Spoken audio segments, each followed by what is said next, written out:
ಹೌದು ವೀಕ್ಷಕರೇ, ನಿನ್ನೆ 100% ಸೋಲುವ ಪಂದ್ಯವನ್ನು ಗೆದ್ದ ಭಾರತ ತಂಡ. ಇನ್ನು ವೀಕ್ಷಕರೇ, ಕೊನೆಯ ಓವರ್ನಲ್ಲಿ ದೊಡ್ಡ ಹೈಡ್ರಾಮಾ ನಡೆದಿದ್ದು, ಹಾಗೆ ವೀಕ್ಷಕರೇ ಟೀಮ್ ಇಂಡಿಯಾ ತಂಡವು ನಿನ್ನೆ ಪಂದ್ಯದಲ್ಲಿ ಗೆದ್ದು ದಾಖಲೆ ಬರೆದಿದೆ. ಇನ್ನು ವೀಕ್ಷಕರೇ, ಭಾರತ ತಂಡವು ಸತತವಾಗಿ 3 ಪಂದ್ಯವನ್ನು ಗೆದ್ದುಕೊಂಡಿದ್ದು, ಹಾಗೆ ವೀಕ್ಷಕರೇ ಭಾರತ ತಂಡವು ನಿನ್ನೆ ಪಂದ್ಯವನ್ನು ಗೆದ್ದುಕೊಂಡು ಕ್ವಾಲಿಫೈ ಆಗಿದೆ. ಹೌದು ವೀಕ್ಷಕರೇ, ಗ್ರೂಪ್ ಸ್ಟೇಜ್ನ ಎ ಭಾಗದಲ್ಲಿರುವ USA ಹಾಗೂ ಇಂಡಿಯಾ ತಂಡವು ನಿನ್ನೆ ಮುಖಾಮುಖಿಯಾಗಿದ್ದವು. ಇನ್ನು ವೀಕ್ಷಕರೇ, ICC T20 ವರ್ಲ್ಡ್ ಕಪ್ ಪಂದ್ಯಾವಳಿ 25ನೇ ಪಂದ್ಯದಲ್ಲಿ ಈ ಎರಡೂ ತಂಡಗಳು ಮುಖಾಮುಖಿಯಾಗಿದ್ದು, ಹಾಗೆ ವೀಕ್ಷಕರೇ ಈ ಒಂದು ಪಂದ್ಯದಲ್ಲಿ ಟಾಸ್ ಸೋತು ಮೊದಲು ಬ್ಯಾಟ್ ಮಾಡಿದ USA ತಂಡವು ತನ್ನ ನಿಗದಿತ 20 ಓವರ್ಗಳಲ್ಲಿ 110 ರನ್ ಕಲೆಯಾಗಿ 8 ವಿಕೆಟ್ ಕಳೆದುಕೊಂಡಿತ್ತು.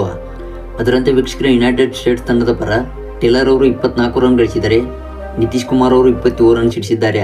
ಅದೇ ರೀತಿ ವೀಕ್ಷಕರೇ, USA ತಂಡದ ಜೋನ್ಸ್ ಅವರು 22 ಎಸೆತಗಳಲ್ಲಿ 11 ರನ್ ಸಿಡಿಸಿದ್ದಾರೆ. ವೀಕ್ಷಕರೇ, ಈ ಮೂಲಕ USA ತಂಡವು ತನ್ನ ನಿಗದಿತ 20 ಓವರ್ಗಳಲ್ಲಿ 110 ರನ್ ಕಲೆ ಹಾಕಿತ್ತು.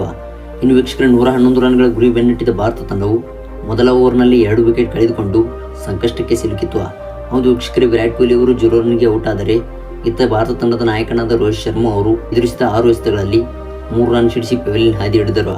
ಇನ್ನು ವೀಕ್ಷಕರೇ, ನಂತರ ಬಂದ ರಿಷಬ್ ಪಂತ್ ಅವರು ಭಾರತದ ಇನ್ನಿಂಗ್ಸ್ ಅನ್ನು ಸ್ವಲ್ಪ ಹಂತಕ್ಕೆ ಒಯ್ದರು. ಆದರೆ ವೀಕ್ಷಕರೇ, ಇವರ ಆಟ ಕೂಡ ನಿನ್ನೆಯ ಪಂದ್ಯದಲ್ಲಿ ನಡೆಯಲಿಲ್ಲ. ಎದುರಿಸಿದ 20 ಎಸೆತಗಳಲ್ಲಿ 1 ಸಿಕ್ಸರ್ ಹಾಗೂ 1 ಬೌಂಡ್ರಿಗಳೊಂದಿಗೆ 18 ರನ್ ಸಿಡಿಸಿ ಅಲಿ ಖಾನ್ ಅವರ ಊರಿನಲ್ಲಿ ಬೋಲ್ಡೌಟ್ ಆಗಿ ನಡೆದರು.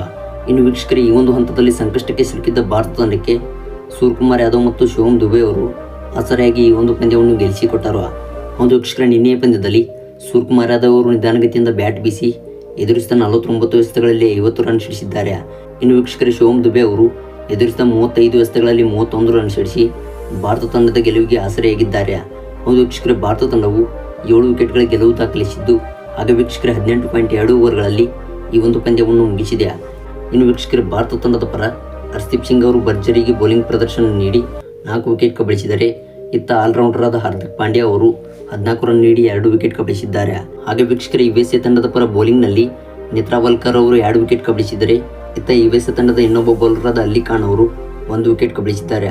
ವೀಕ್ಷಕರೇ, ಈ ಮೂಲಕ ಭಾರತ ತಂಡವು ಈ ಒಂದು ಪಂದ್ಯದಲ್ಲಿ 7 ವಿಕೆಟ್ಗಳ ಭರ್ಜರಿ ಗೆಲುವು ದಾಖಲಿಸಿದ್ದು, ಹಾಗೆ ವೀಕ್ಷಕರೇ ಪಾಯಿಂಟ್ಸ್ ಟೇಬಲ್ನಲ್ಲಿ ಮೊದಲ ಸ್ಥಾನವನ್ನು ಪಡೆದುಕೊಂಡು ಸೂಪರ್ 8ಗೆ ಕ್ವಾಲಿಫೈ ಆಗಿದೆ.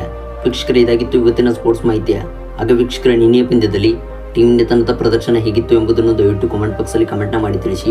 ವಿಡಿಯೋ ಇಷ್ಟ ಆದರೆ ವಿಡಿಯೋಗೊಂದು ಲೈಕ್ನ ಮಾಡಿ. ಇದೇ ರೀತಿ ಸ್ಪೋರ್ಟ್ಸ್ ಮಾಹಿತಿಗಾಗಿ ದಯವಿಟ್ಟು ಈಗಲೇ ಚಾನಲ್ನ ಸಬ್ಸ್ಕ್ರೈಬ್ ಮಾಡಿಕೊಳ್ಳಿ.